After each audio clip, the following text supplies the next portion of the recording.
Hello, creative, and welcome back to the Empowered Creatives podcast. I'm your host, Victoria Hines, creative career coach who helps creatives just like you level up or find their next path in their creative careers. It's so good to see you again, or at least know that you're there. In this second week podcast, I really wanted to talk about the foundation of empowered creatives. What exactly is an empowered creative? What in the world does that mean? I think so often, at least all the times that I have really been active inside my craft, most of the time I don't feel empowered. I don't know about you, but most of the times I don't feel confident. I don't feel on top of the world. I don't feel sure of myself. I don't feel energized. A lot of the times I feel lost. I feel stuck. I feel burnt out. I don't feel like I have agency. I don't feel like I have a say in my career. I feel like I just have to say yes, yes, yes, yes, yes, and bend over backwards for everybody else. And after doing that for many years, I started to wonder, what was the point? Having the minds that we do, we have this beautiful gift, whether we're a dancer or an actor or a writer or a comedian, all of us have these beautiful, beautiful gifts that we have to share with the world. And yet, if we're lucky, we spend our childhood having time and space to cultivate those crafts. Some of us not so lucky. Some of us are told from a very young age, don't focus on that. But if we're lucky, we do. We have that space. And then we go, maybe we're even luckier and we get to go to college for it. And then we step into the world and suddenly we have to pay the bills, afford health insurance, all those other things that come with adulthood. And suddenly we don't feel so empowered anymore. We feel lost. We feel stuck. We get stuck in the grind and everything feels like it's no longer working. I don't know about you, but acting sort of lost the glamour for me. It lost that shininess that I felt, that exhilaration that I felt when I was younger, started just slowly seeping away.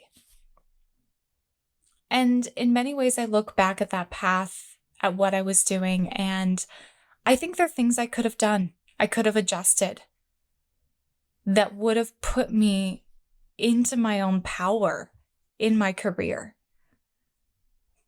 But that's not often the world that we're operating in. And I think the most important thing to remember is these are often systemic issues. There is a scarcity mindset that is often operating in a lot of these different creative industries. And when I say scarcity mindset, I mean this ongoing presence or feeling of lack. There's not enough money. There's not enough people. There's not a big enough audience. There's not enough donors. Whatever that may be, there's not enough customers. Whatever that is, there's this ongoing feeling of scarcity. And when you are operating and interacting and living within an industry that sort of has that culture seeped into it, it's really hard to pull yourself out of that. It's really hard to even recognize that it's happening. I know I didn't recognize it until I took a step back. So when I say empowered creative, I really mean that you feel that you have some control over your career. You feel confident, maybe not every day, but at least 50% of the time, if not more. You feel sure that you're on the right path. You know you're doing the right things, and you know you're going after a goal that is both achievable and something that you actually want. Not what everybody else told you you wanted, but something that you actually want. So that being said, I'm probably getting way ahead of myself, but about a year ago, when I was hosting all of these rooms on Clubhouse, and I was hosting these rooms with creatives from all over the world on burnout. And we were having these really great discussions and spaces and conversations around what it means to hide as an artist, what it means to be burnt out as an artist. And I feel like the opposite of burnout, the opposite of hiding, is feeling empowered.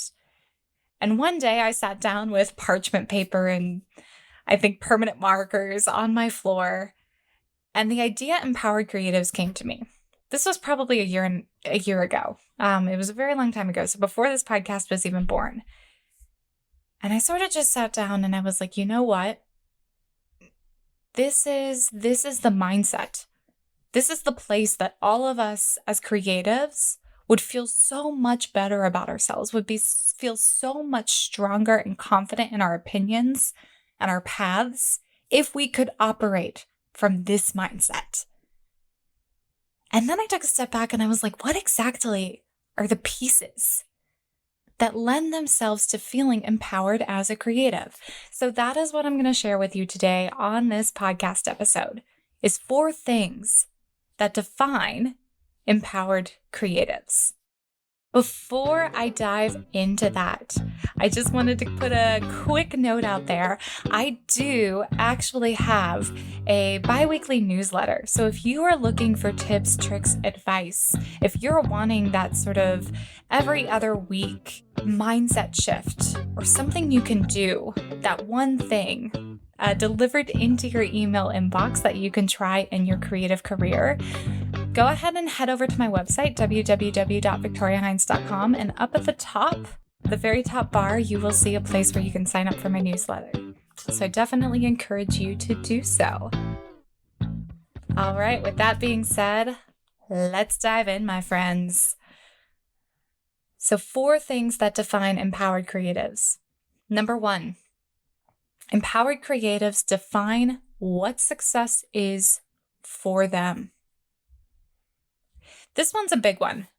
I know when I graduated from theater school, I was told you move to LA, you move to New York, you move to Chicago, and you're either going to be a film actor or a theater actor. And the goal is either Broadway or big productions, if you're a theater actor, regional productions, or, you want to be an Academy Award winner or an Emmy winner. Like, those are the golden versions of success. And it's easy. It's easy to fall into those realities because I think when we're young, that's all we're exposed to. That's all we know. But so many people operate within our creative field who don't have those goals, who don't end up hitting those benchmarks, who have really freaking successful careers. And yet, all of us, many of us, for many, many years, start chasing this golden vision. I know I did. I moved to Chicago and I was like, great, I just want to make a living as an actor. It was not a very good goal. It was not a very clear goal. I just told myself I was going to go live in the city. I didn't actually really want to tour. I kind of was a homebody. I didn't really want to be a nomad. And I was like, great, I want to live in Chicago and I want to make a living as an actor. It wasn't the best marketing pitch for myself, I will say that. Defining what success means for you means that you understand all of the things that are going to lend themselves towards your long-term happiness. You understand all of the pieces that go into that, and you're not afraid to craft a vision of what that looks like. One of my favorite conversations that I've had is with a friend Anna LaFleur, who is an entertainer at Universal Studios Orlando. And she was often fighting against the grain in college. Many, many people looked at what she was doing, of her vision of going into the theme park industry, as almost a failure, almost something that wasn't even worth regarding as a viable option.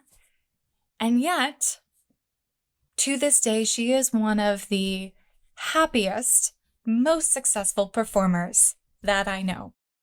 I have also met other creatives from other industries. I have a really good friend, Parisa, who's an artist. She also spent many, many years as a software developer. She's now found a way to create her own business and integrate those two pieces together. She stepped out of what she felt like she had to do and started crafting her own vision.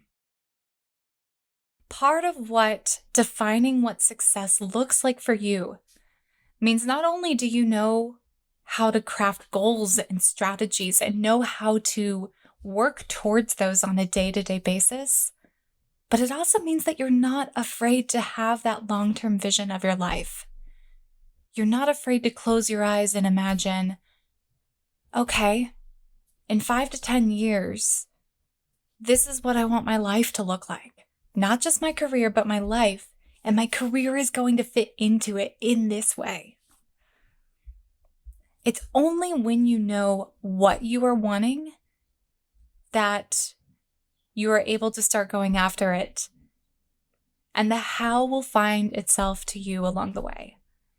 That is actually something I learned from Jen Sincero's book, You Are a Badass.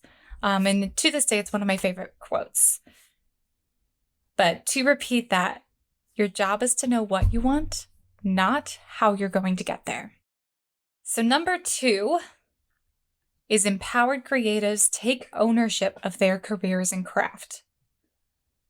Ownership means you aren't waiting around for success. You aren't waiting around for the door to open. You're not waiting around for a fairy art mother, in the words of one of my favorite podcasters, Andy J. Pizza. It means you take ownership of your own career and your craft, and you figure out how to network, how to create your own work and not wait around for opportunities. You adapt an entrepreneurial mindset, and you start building and creating and developing this process around your craft so that you start showing up for it in a consistent basis. One of the hardest things as an actor, and I think it actually was one of the biggest disservices I ever received from my training, was, I'm going to take you back to a moment. It was actually my senior year of college, and all of us have capstone projects, right? So we have to do this big culminating project at the end of our undergraduate degree. And I, for years, kept on having these ideas of doing these sort of, within different spaces on the campus, these different like performance pieces and bringing in different friends and collaborators and creating this thing. And when my senior year rolled around, the capstone advisor, the person who was running the class, told us, choose the easiest thing possible. If you are cast in a show this year, just do that. Don't make it harder on yourself. It was essentially saying, don't create your own work. Just graduate. You don't want to put extra effort into this anyway. I look back at that moment and I cringe. To this day, I think it is one of the biggest disservices I ever could have received in my training, because it sort of put this new parameter around work and around pursuing acting as just take what you can get and live with that. In reality, we live in a world, especially with the internet, where creating your own work is a way to feel creatively independent. It's also 9 times out of 10 the way that you're going to book bigger and better work. So take ownership. Take ownership of your career and take ownership of your craft. Number 3, empowered creatives build sustainability. Ugh, this word, sustainability. What does that even mean? Sustainability is hard. It's one of the hardest things to build into our lives. Essentially, what I think sustainability means, though, is you cannot neglect part of your life. We all have relationships. We all have bills to pay. We all have the need to use our strengths and skill sets along with our passions. We cannot neglect pieces of our life, our health, or our relationships, or our mental well-being, just for the sake of building our career.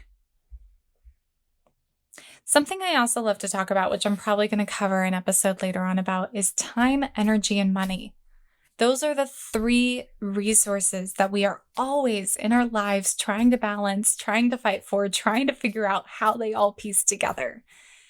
Time, energy, money. Part of building sustainability means that we're always recalibrating between time, energy, and money. Sometimes we're going to need to let go of time in order to make money. Sometimes we need to let go of money in order to get our energy back.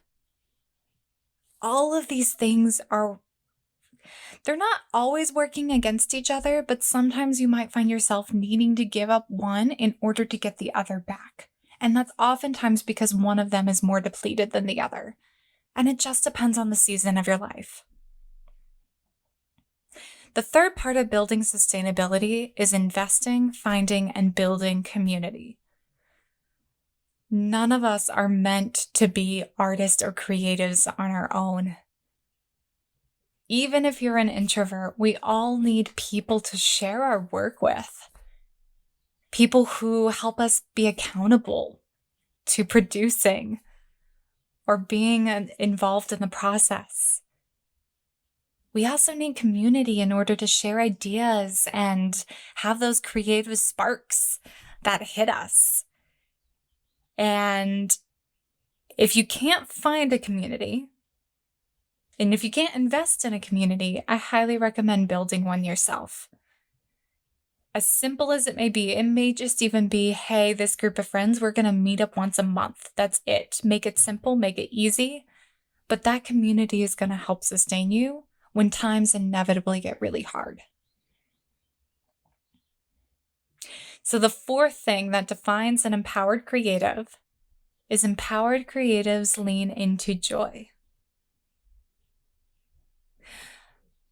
What's the hardest piece, or one of the hardest pieces, because I think I've mentioned so many hard pieces about being a creative, is when we are trying to make our craft our career, there is this level of which we have to produce. We have to sell, we have to create a product or service on a timeline. And it's easy to lose sight of that joy. It's easy to lose sight of our passion or what once brought us happiness. So one of my biggest things that I talk to every creative that I work with is figure out what are some of your passions that need to stay a hobby. Because in order to lean into joy, you have to have those creative outlets that don't need to be a product, that don't need to be a service, that don't have a deadline or a timeline. You just get to create for the sake of creating. Protect those things. It's okay to have a hobby. All right. So as a reminder, I'm going to do a real quick recap. The 4 things that define empowered creatives. Number 1, empowered creatives define what success is for them. 2, empowered creatives take ownership of their careers and craft. 3, empowered creatives build sustainability. And 4, empowered creatives lean into joy. So your one thing that I want you to try this week is I want you to go ahead and take each of these 4 areas, and I want you to rate yourself on a scale of 1 to 10. How well do you think you're performing in each of these arenas? How well do you think you're defining what success means for you? How well are you taking ownership of your career and craft? 10 being the best, 1 being, could use some work. How well are you building sustainability, and how often are you leaning into joy?